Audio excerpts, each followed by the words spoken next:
Il y a une révélation très profonde dans la Bible dont on ne parle presque jamais.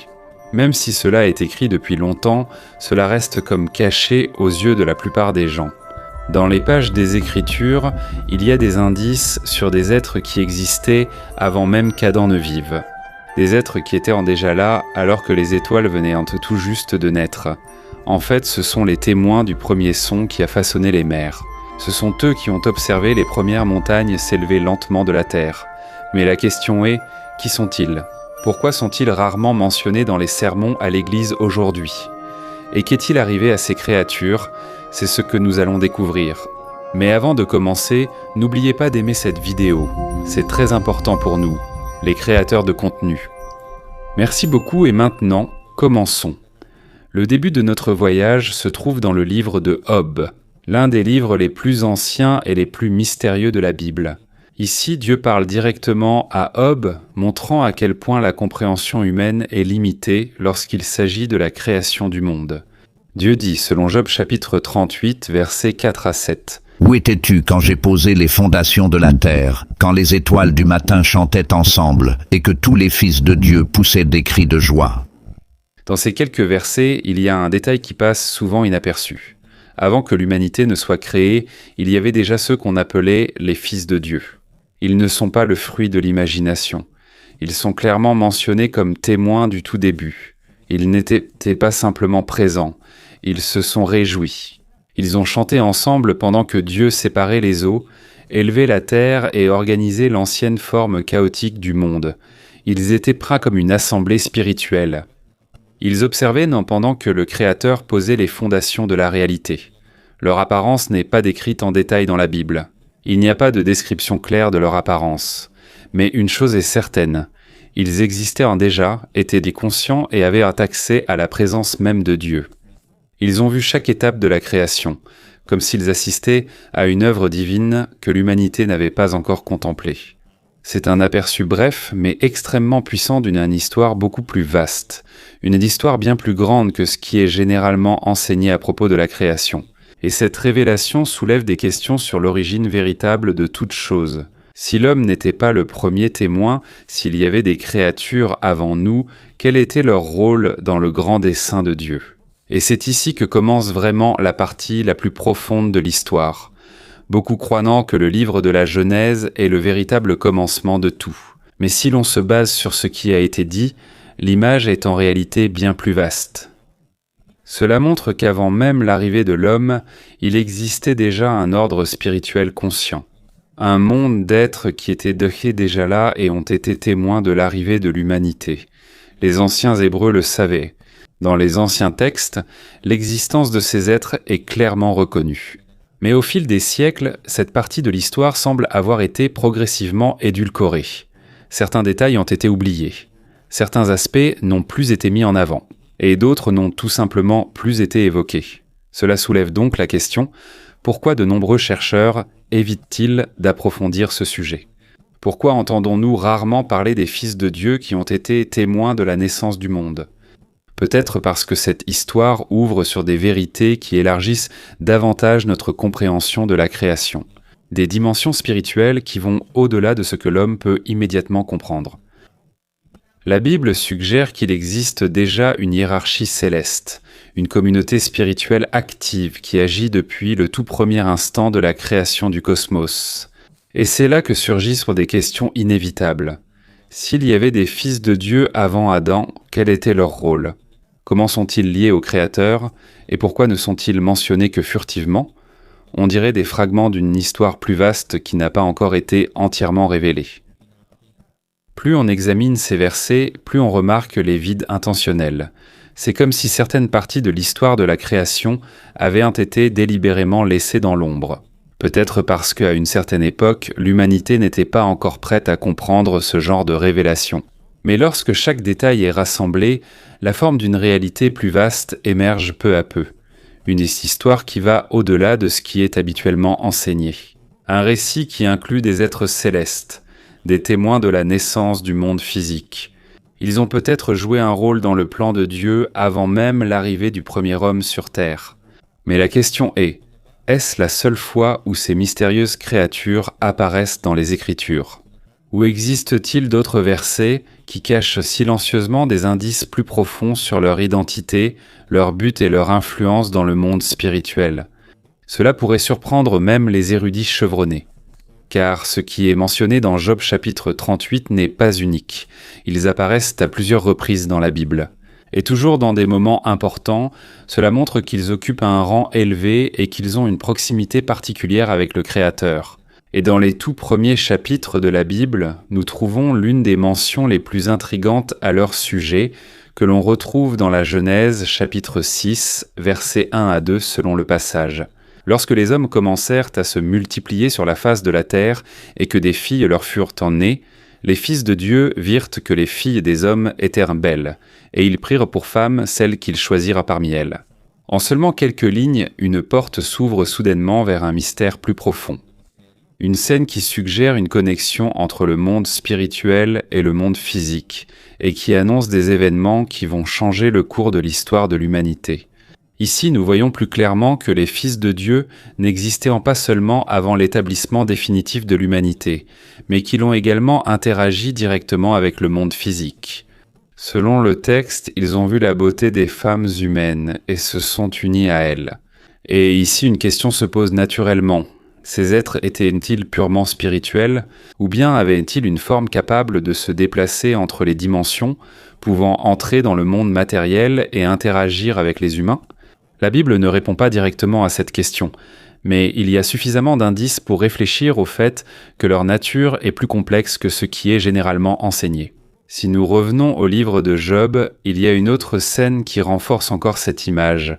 Dans Job chapitre 1, on trouve une scène étrange.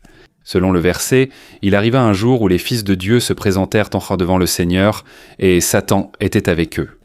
On voit ici une assemblée céleste, un véritable conseil divin, où ces êtres ont un accès direct à la présence du Tout-Puissant. Le détail le plus surprenant, c'est que Satan se trouve au milieu d'eux, comme s'il occupait encore une position officielle dans la cour spirituelle, même s'il est déjà en rébellion. Cela suggère qu'à cette époque, Satan était encore compté parmi les Ben Elohim, une révélation qui peut changer notre vision habituelle de la façon dont fonctionne le monde spirituel. Il y a un autre verset qui renforce encore cette image. Dans le psaume 89:6, il est dit « Car qui dans les cieux peut se comparer à l'Éternel ? Qui parmi les fils des puissants peut être semblé à l'Éternel ?» Dans l'hébreu original, l'expression « fils des puissants » est aussi Ben Elohim. C'est le même terme utilisé pour « fils de Dieu ». Cela montre que ces êtres résident dans les cieux et possèdent un rang élevé. Ils font partie d'une hiérarchie qui dépasse la compréhension humaine. Ils ne sont pas ordinaires. Ce ne sont pas de petites créatures. Ils appartiennent au plus haut rang de l'assemblée céleste. Il y a un autre détail important. Leur propre titre. Ils ne sont pas simplement appelés anges.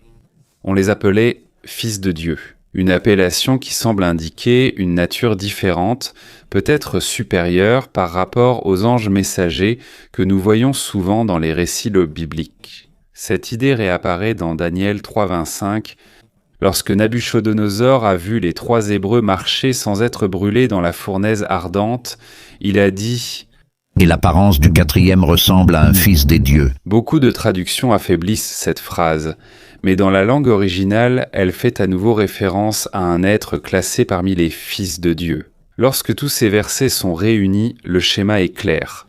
L'apparition de Bénet Elohim n'est pas un accident. Ils apparaissent à des moments critiques en tant que témoins, leaders ou participants actifs et jouent toujours un rôle essentiel dans le plan céleste. Tout cela montre que les fils de Dieu étaient déjà actifs avant la création de l'homme et que leur action s'est poursuivie. Même après la création de l'humanité, ils ont gardé une relation très étroite avec le Créateur. À certains moments, ils n'étaient pas seulement des observateurs. Ils sont intervenus directement dans le cours de l'histoire humaine. Et c'est là que nous arrivons à la question centrale. Qui sont vraiment ces êtres ? Pourquoi semble-t-il n'apparaître que dans certains passages spécifiques de la Bible ? Quel est leur véritable rôle dans l'ordre divin ? Et pourquoi leur identité semble-t-elle avoir été enveloppée de silence pendant si longtemps ? Au fur et à mesure que nous approfondissons l'étude des Écritures, nous commençons peu à peu à découvrir des fragments, de petits indices qui nous aident à mieux comprendre la nature des mystérieux fils de Sortan, fils de Dieu et leur place dans la hiérarchie céleste. Au fil des siècles, de nombreux érudits, théologiens et chercheurs ont tenté de résoudre cette énigme. Différentes explications ont été avancées concernant l'origine et le but de ces êtres. Parmi toutes ces interprétations, 3 points de vue principaux reviennent souvent. Chacun apporte un éclairage sur un autre aspect de la question qui entoure l'histoire depuis longtemps. La première s'appelle la théorie des anges, le point de vue le plus traditionnel au sein du christianisme. Selon celle-ci, le Sanskrit of God sont des anges créés par Dieu avant même la création de l'humanité. Des anges de haut rang, c'est pourquoi ils font partie du conseil divin et ont un accès libre au trône céleste.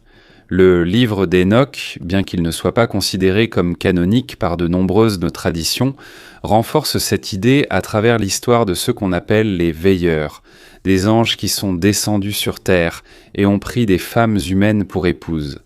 Cela concorde avec des versets tels que Hébreux 12, chapitre 1, verset 14, qui décrit les anges comme des esprits au service. On le voit également dans de nombreux récits bibliques où les anges apparaissent aux hommes sous une forme physique. Il est très vrai qu'ils sont parfois pris pour de simples hommes ordinaires. Cela suggère que ces êtres ont la capacité de se déplacer entre les dimensions, apparaissant dans le monde matériel lorsque cela est nécessaire. La deuxième perspective est plus radicale, celle de la préexistence de l'âme. Selon cette idée, les fils de Dieu ne sont pas des anges, mais des esprits humains créés par Dieu avant même l'existence du monde physique. Les défenseurs de cette idée citent souvent des versets comme Jérémie, chapitre 1, verset 5, où Dieu dit qu'il connaissait déjà le prophète avant même qu'il ne soit formé dans le ventre de sa mère. Selon ce point de vue, il existe une étape spirituelle avant la vie sur terre, un état dans lequel les âmes existent déjà en présence, avant de recevoir un corps physique. Ainsi, les fils de Dieu mentionnés dans le livre de Job pourraient être ces âmes anciennes, témoins de la création, qui ont ensuite été envoyés sur terre pour jouer leur rôle respectif dans l'histoire de l'humanité.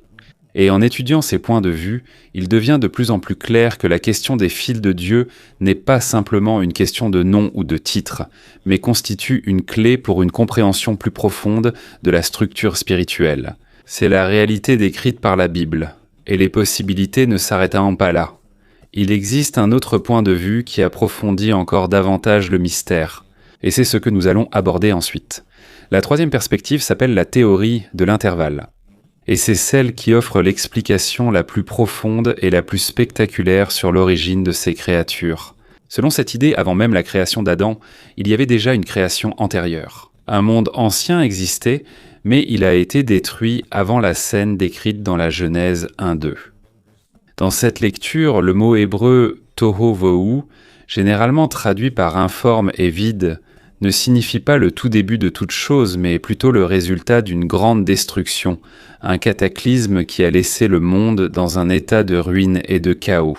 Si on relie cela à la rébellion de Lucifer et du tiers des anges, comme le suggèrent certains théologiens en se basant sur Ésaïe 14 et Ézéchiel 28, alors les fils de Dieu pourraient en être les survivants de cet ancien ordre. Le livre d'Enoch réapparaît ici comme un récit complémentaire. Il décrit comment les 200 veilleurs dirigés par Samyaza sont descendus sur le mont Hermon et ont partagé des connaissances interdites, la métallurgie, la sorcellerie et l'astrologie. De cette union contre nature sont nés les Néphilim, les géants mentionnés dans la Genèse 6-4, que beaucoup considèrent comme une preuve physique du lien entre les deux mondes. Même si ces 3 points de vue diffèrent, chacun a ses propres forces et faiblesses, il y a un détail qui ne peut être nié. Les Écritures ont délibérément maintenu un voile de mystère sur leur véritable nature. Et ce n'est peut-être pas un accident. Cela pourrait être une invitation à ne pas rester à une lecture superficielle, mais à reconnaître la profondeur et la complexité de la création divine. Une réalité qui semble avoir différents niveaux d'existence et un ordre spirituel qui dépasse ce que l'homme peut immédiatement comprendre. Ce qui est clair, c'est que ces créatures occupent une position exceptionnelle au sein de la hiérarchie céleste. Elles ont joué des rôles importants sur la planète. Et la question de Dieu s'est posée avant même l'apparition de l'humanité. Mais ici, de nouvelles questions surgissent à nouveau. Quel est vraiment leur but ? Quel rôle ont-ils joué dans la gestion du cosmos ? Et pourquoi leur présence semble-t-elle être devenue plus silencieuse après la création et la chute de l'homme ? Même si la Bible ne donne pas toutes les réponses directement, il y a suffisamment d'indices pour reconstituer cette partie de l'histoire. Et à mesure que nous examinons plus attentivement les différents versets, nous commençons peu à peu à entrevoir leur rôle principal dans le plan divin. L'un des versets les plus étonnants des Écritures est le psaume 82:1, une ligne qui semble soudainement lever le voile et révéler une scène rare et majestueuse. Dieu se tient dans l'assemblée divine, il juge au milieu des dieux. Ici, le mot hébreu Elohim ne fait pas référence à des faux dieux ou à des idoles, mais à des êtres célestes dotés d'une grande autorité, membres d'une assemblée présidée par Dieu lui-même. C'est une déclaration puissante. Cela montre qu'il existe une sorte de conseil céleste, composé d'êtres ayant des fonctions administratives dans la gestion spirituelle de l'univers. Et à ce stade, il devient plus clair que l'histoire de la Bible ne concerne pas seulement la Terre et l'humanité. C'est le récit d'un royaume beaucoup plus vaste, un ordre cosmique où Dieu est le plus élevé. Et sous lui, il y a des créatures qui existent depuis longtemps, qui observent et parfois interviennent dans le cours de l'histoire. Et à mesure que nous nous rapprochons de l'image complète, il devient de plus en plus clair que le mystère des fils de Dieu n'est pas une histoire secondaire, mais une pièce vaste et essentielle dans le dessin plus large de la réalité divine. Cette idée n'est pas unique. Cela réapparaît dans 1 Roi 22:19 à 23. Ici, le prophète Micaïa raconte une vision. Il a vu le Seigneur assis sur son trône, entouré de toute l'armée des cieux. Le détail important dans cette scène n'est pas seulement le rassemblement. Il y a une conversation en cours, une délibération. Selon le récit, Dieu a consulté les êtres célestes sur la manière d'exécuter le jugement contre le roi Akab. Cela révèle une vérité surprenante. Les fils de Dieu ne sont pas de simples spectateurs silencieux. Ils participent activement à l'administration divine. Ils participent aux décisions qui ont un impact direct sur les événements terrestres. Tout se fait selon la volonté du Créateur. Ensemble, ces récits décrivent une cour céleste, une assemblée céleste qui sert de témoin à la création, de conseiller et d'exécutant du plan divin. Et c'est dans ce contexte élevé que nous trouvons dans Ézéchiel 28 la description de la chute d'un chérubin oint, un être rempli de sagesse et de beauté, une créature qui a marché dans l'Éden et détenait une autorité exceptionnelle. De nombreux érudits reconnaissent cette figure comme étant Lucifer avant sa rébellion, probablement l'un des membres les plus élevés du Conseil céleste. La rébellion de Lucifer, mentionnée dans Isaïe 14 et confirmée dans Ézéchiel, a marqué une rupture profonde dans l'ordre divin. Sa chute, suivie de celle du tiers des anges, symboliquement mentionnée dans l'Apocalypse 12:4, a pu créer un grand vide dans l'administration spirituelle du ciel. C'est ici qu'intervient une possibilité importante. Il est possible que la création de l'humanité fasse elle-même partie du plan de Dieu pour combler ce vide, afin d'établir un nouvel ordre administratif dans le cosmos. Il est dit dans le psaume 8:5 que l'homme a été créé un peu inférieur aux anges, mais couronné de gloire et d'honneur. Et la Genèse 1:28 confirme que Dieu a confié à Adam et Ève la gestion de toute la terre. Ce transfert d'autorité pourrait expliquer pourquoi Satan a une haine si intense envers l'humanité. En tant que l'un des principaux fils de Dieu, il a été témoin du moment où une partie de la responsabilité et du pouvoir autrefois détenu par l'ordre céleste a été donnée à des créatures créées à partir de la poussière. La perte de cette position a peut-être alimenté son désir de détruire le plan de Dieu. Et c'est ce qu'il a fait en tentant Ève et en entraînant Adam à la désobéissance. À partir de ce moment-là, le cours de l'histoire a changé. Non seulement pour l'humanité, mais aussi pour tout l'ordre spirituel qui entoure le monde. Et à ce stade, il devient plus clair que le combat n'est pas seulement physique. C'est un conflit d'autorité, de loyauté et de place au sein du dessein plus vaste de Dieu. Un combat qui a commencé avant même le premier pas de l'humanité. Si les fils de Dieu ont joué un rôle aussi important avant la création de l'humanité, pourquoi leur mention semble-t-elle diminuer par la suite ? Une explication possible est que beaucoup de leurs responsabilités ont été progressivement transférées à l'homme. Si auparavant des êtres célestes administraient la création, cette responsabilité a maintenant été confiée à la race humaine dans le cadre du dessein plus vaste de Dieu.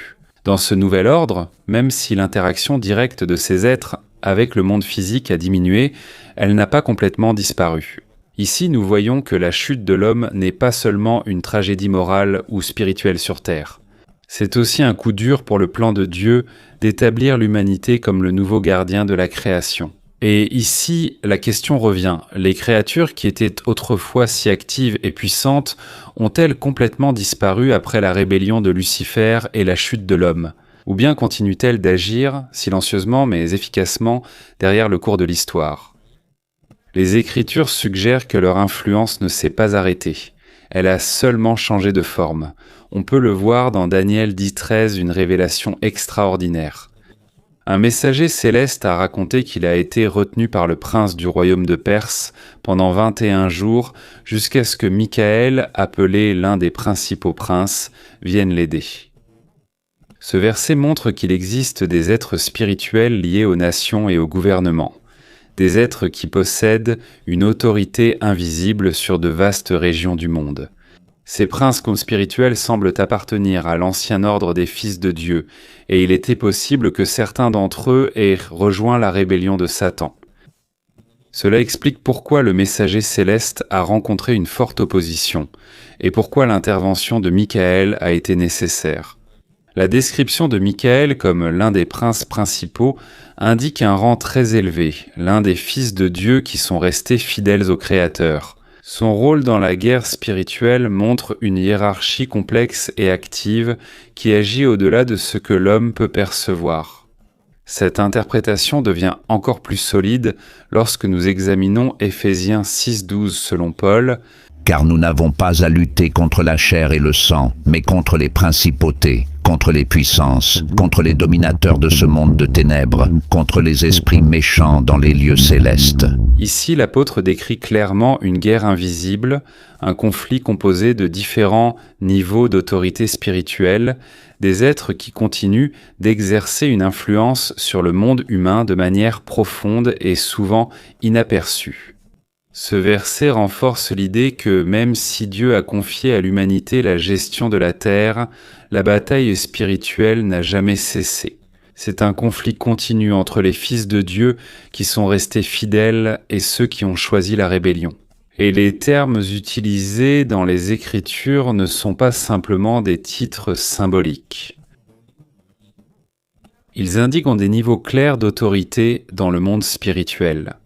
Il semble que ces êtres appartiennent toujours au même groupe autrefois appelé les fils de Dieu. La seule différence. Certains sont restés fidèles au plan divin, tandis que d'autres s'y sont farouchement opposés. Au milieu de tout cela, l'humanité occupe une position particulière. Créée pour gouverner le monde physique, mais placée au centre d'un conflit qui traverse les époques et les dimensions. Jésus, que Paul a appelé le dernier Adam dans 1 Corinthiens 15.45, est venu pour récupérer ce qui avait été perdu par le premier Adam. Chaque fois qu'il apaise la tempête, guérit les malades et chasse les démons, il montre à quoi ressemble la véritable autorité que l'homme aurait dû exercer depuis le commencement. Il a montré le type de domination qui n'a pas été corrompu par la peur, le péché ou la corruption. Et à travers lui, cette autorité a été rendue aux croyants. On peut voir cela dans Luc 10.19 où Jésus a dit « Voici, je vous donne le pouvoir de marcher sur les serpents et les scorpions, et sur toute la puissance de l'ennemi, et rien ne pourra vous nuire. » Cette déclaration revient au but original dans l'Éden, une humanité qui règne avec justice, discernement et force venant de Dieu. Cela est encore élargi dans Apocalypse 26, où il est promis que les saints régneront avec le Christ dans le royaume millénaire en tant que prêtres et dirigeants. Cela indique le rétablissement complet du rôle administratif longtemps associé au Fils de Dieu. Et la révélation devient encore plus surprenante lorsque Paul dit dans 1 Corinthiens 6,3 « Ignorez-vous que nous jugerons les anges ?» Une déclaration qui va à l'encontre de ce que beaucoup de gens pensent habituellement. Cela implique que les rachetés auront de l'autorité même sur les êtres célestes. Peut-être aussi sur ceux autrefois appelés fils de Dieu qui attendent désormais le jugement. Alors que nous approchons de la fin de ce vaste drame cosmique, il y a une question inévitable. Vivons-nous en tant qu'humanité, selon le but qui nous a été donné, ou bien répétons-nous les mêmes erreurs que les êtres célestes déchus avant nous en choisissant l'orgueil, la rébellion et l'oubli du Créateur ? Si l'on considère les choses sous cet angle, la Bible n'est pas seulement le récit de la rédemption de l'humanité. C'est aussi la chronique d'une guerre qui a duré des milliers d'années. Un combat impliquant des êtres qui ont été témoins de la fondation du monde, et qui, d'une certaine manière, continuent encore d'intervenir. Et certains continuent. Peut-être que tout ce dont nous avons parlé n'est que la surface. Il existe des mystères plus profonds dans la création. Il y a des chapitres de l'histoire sacrée qui ne sont pas encore entièrement compris. Des secrets qui ne seront pleinement révélés que lorsque nous connaîtrons parfaitement, tout comme nous sommes parfaitement connus.